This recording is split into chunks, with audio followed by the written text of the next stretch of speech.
अथ चतुर्थ अध्याय प्रारंभ। श्री परमात्मा ने नमः। चौथा अध्याय प्रारंभ। इसके उपरांत श्री कृष्ण महाराज बोले, हे अर्जुन, मैंने इस अविनाशी योग को कल्प के आदि में सूर्य के प्रति कहा था और सूर्य ने अपने पुत्र मनु के प्रति कहा, मनु ने अपने पुत्र राजा इक्ष्वाकु के प्रति कहा। इस प्रकार परंपरा से प्राप्त हुए इस योग को राज ऋषियों ने जाना, परंतु हे अर्जुन, यह योग बहुत काल से इस पृथ्वी में लोप हो गया था।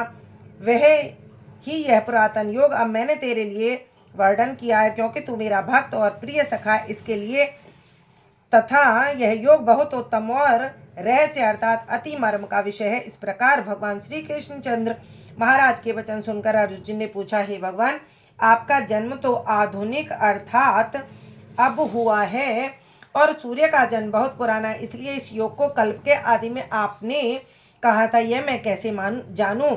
इस पर श्री कृष्ण महाराज बोले, हे अर्जुन, मेरे और तेरे बहुत से जन्म हो चुके हैं, परंतु हे परंतम, उन सबको तू नहीं जानता और मैं जानता हूँ। मेरा जन्म प्राकृत मनुष्यों के सदृश नहीं है। मैं अविनाशी स्वरूप अजन्मा होने पर भी तथा सब भूत प्राणियों का ईश्वर होने पर भी अपनी प्रकृति को अधीन करके योग माया से प्रकट होता हूँ। हे भरत, जब जब धर्म की हानि और अधर्म की वृद्धि होती है, तब तब ही मैं अपने रूप को रचता हूँ अर्थात प्रकट करता हूँ, क्योंकि साधु पुरुषों का उद्धार करने के लिए और दूषित कर्म करने वालों का नाश करने के लिए तथा धर्म स्थापन करने के लिए युग युग में प्रकट होता हूँ। इसलिए हे अर्जुन, मेरा यह जन्म और कर्म दिव्य अर्थात अलौकिक है। इस प्रकार जो पुरुष तत्व से जानता है वह शरीर को त्याग कर फिर जन्म को नहीं प्राप्त होता है, किंतु मुझे ही प्राप्त होता है। हे अर्जुन, पहले भी राग भय क्रोध से रहित अनन्य भाव से मेरे में स्थिति वाले मेरे शरण हुए बहुत से पुरुष ज्ञान रूप तप से पवित्र हुए मेरे स्वरूप को प्राप्त हो चुके हैं, क्योंकि हे अर्जुन,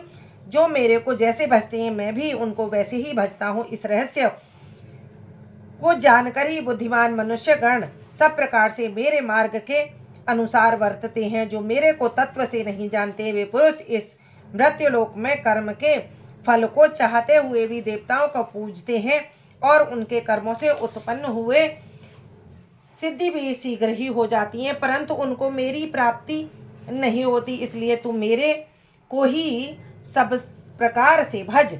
हे अर्जुन, गुण और कर्मों के विभाग से ब्राह्मण क्षत्रिय वैश्य शूद्र मेरे द्वारा रचे गए हैं, उनके कर्ताओं को भी मुझ अविनाशी परमेश्वर को तू अकर्ता ही जान, क्योंकि कर्मों के फल में मेरी स्पृहा नहीं है, इसलिए मेरे को कर्म लिपायमान नहीं करते। इस प्रकार जो मेरे को तत्व से जानता है वह भी कर्मों से नहीं बंधता, तथा पहले होने वाले मुमुक्षु पुरुषों द्वारा भी इस प्रकार जानकर ही कर्म किया गया। इसे तू भी पूर्वजों द्वारा सदा से किए हुए कर्म को ही कर, परंतु कर्म क्या है और अकर्म क्या है, ऐसे इस विषय में बुद्धिमान पुरुष भी मोहित है। इसलिए मैं वह कर्म अर्थात कर्मों का तत्व तेरे लिए अच्छी प्रकार कहूँगा, जिसको जानकर तू अशुभ अथवा संसार बंधन से छूट जाएगा। कर्मों का स्वरूप भी जानना चाहिए और कर्मों का स्वरूप भी जानना चाहिए तथा निषिद्ध कर्म का स्वरूप भी जानना चाहिए, क्योंकि कर्म की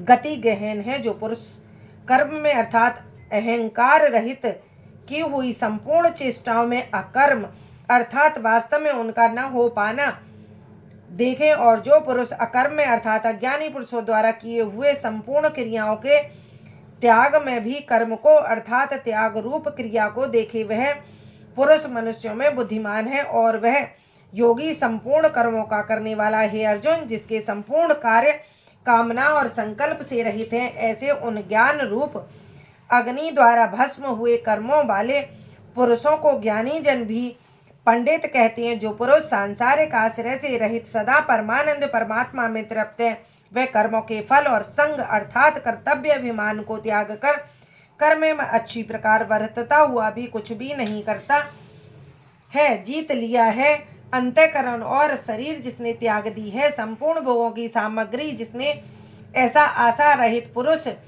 केवल अपने आप जो कुछ अप्राप्त हो उसमें ही संतुष्ट रहने वाला, हर्ष शोक आदि द्वंद्वों से अतीत हुआ तथा मत सरता अर्थात ईर्षा से रहित, सिद्धि और असिद्धि में समत्व भाव वाला पुरुष कर्मों को करके भी नहीं बंधता है, क्योंकि आसक्ति से रहित ज्ञान में स्थित हुए चित्त वाले यज्ञ के लिए आचरण करते हुए मुक्त पुरुष के संपूर्ण कर्म नष्ट हो जाते हैं। उस यज्ञ के लिए आचरण करने वाले पुरुषों में से कोई भी इस भाव से यज्ञ करते हैं कि अर्पण अर्थात शत्रुवादिक भी ब्रह्म है, और हवि अर्थात हवन करने योग्य द्रव्य भी ब्रह्मा है, और ब्रह्म रूप अग्नि में ब्रह्म स्वरूप कर्ता के द्वारा जो हवन किया गया है वह भी ब्रह्म ही है। इसलिए ब्रह्मा रूप कर्म में समाधिस्थ हुए उस पुरुषों द्वारा जो प्राप्त होने योग्य है वह भी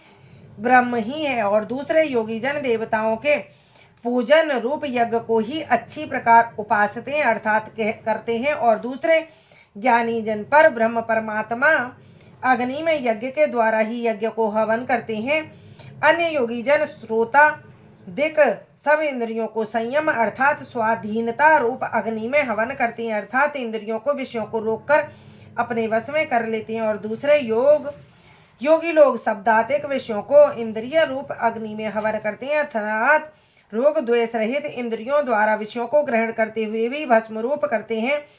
दूसरे योगी जन संपूर्ण इंद्रियों की चेष्टाओं को तथा प्राणों के व्यापार को ज्ञान से प्रकाशित हुई परमात्मा में सिद्धि रूप योगा निद्रा योगाग्नि में हवन करते हैं। दूसरे कई पुरुष ईश्वर अर्पण बुद्धि से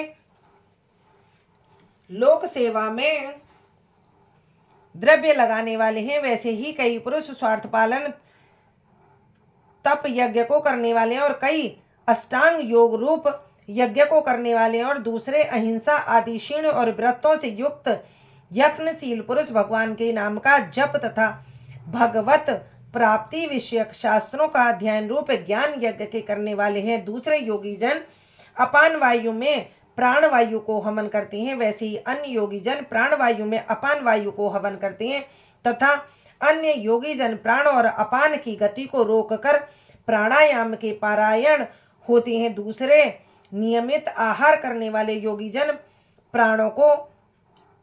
प्राणों में ही हवन करते हैं। इस प्रकार यज्ञों द्वारा नाश हो गया है पाप जिनका, ऐसे यह सभी पुरुष यज्ञों को जानने वाले हैं।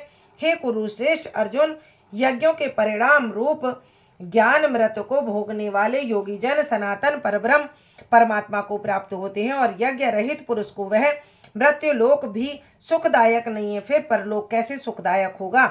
वैसे बहुत प्रकार के यज्ञ वेद की वाणी में विस्तार किए गए हैं, उन सबको शरीर मन और इंद्रियों क्रिया द्वारा ही उत्पन्न होने वाले जान इस प्रकार तत्व से जानकर निष्काम कर्म योग द्वारा संसार बंधन से मुक्त हो जाएगा। हे अर्जुन, सांसारिक वस्तुओं से सिद्ध होने वाले यज्ञ से ज्ञान रूप सब प्रकाश श्रेष्ठ है, क्योंकि हे पार्थ संपूर्ण यावन मात्र कर्म ज्ञान में श्रेष्ठ होते हैं, अर्थात ज्ञान उनकी पराकाष्ठा है। इसलिए तत्व को जानने वाले ज्ञानी पुरुषों से भली प्रकार दंडवत प्रणाम तथा सेवा और निष्कपट भाव से किए हुए प्रश्न द्वारा उस ज्ञान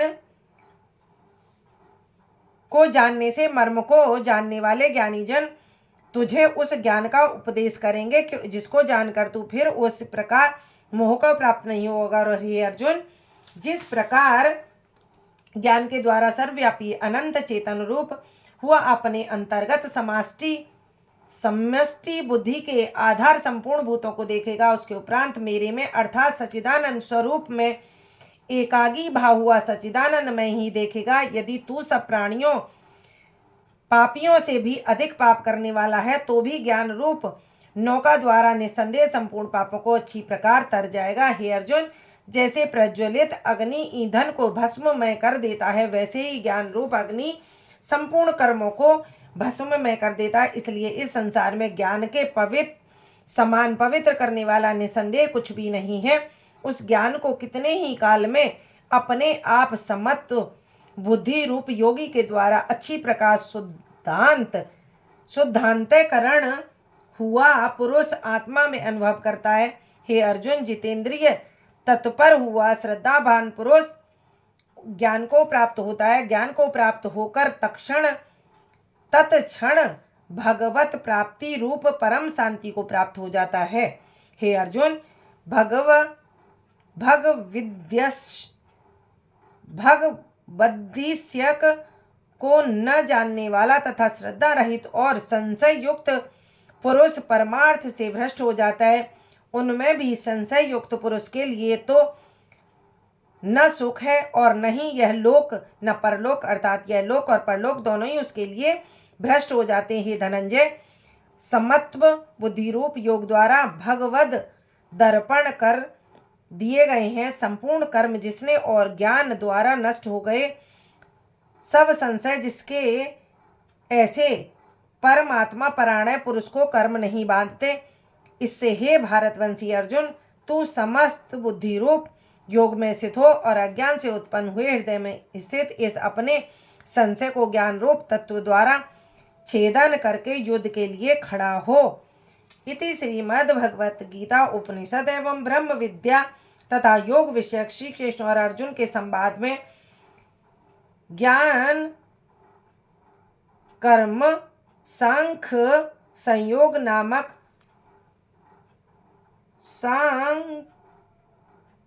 ज्ञान कर्म सांख्यक संयोग नामक चौथा अध्याय संपूर्णम। बोलो श्री विष्णु भगवान की जय। बोलो वृंदावन बिहारी लाल की जय हो।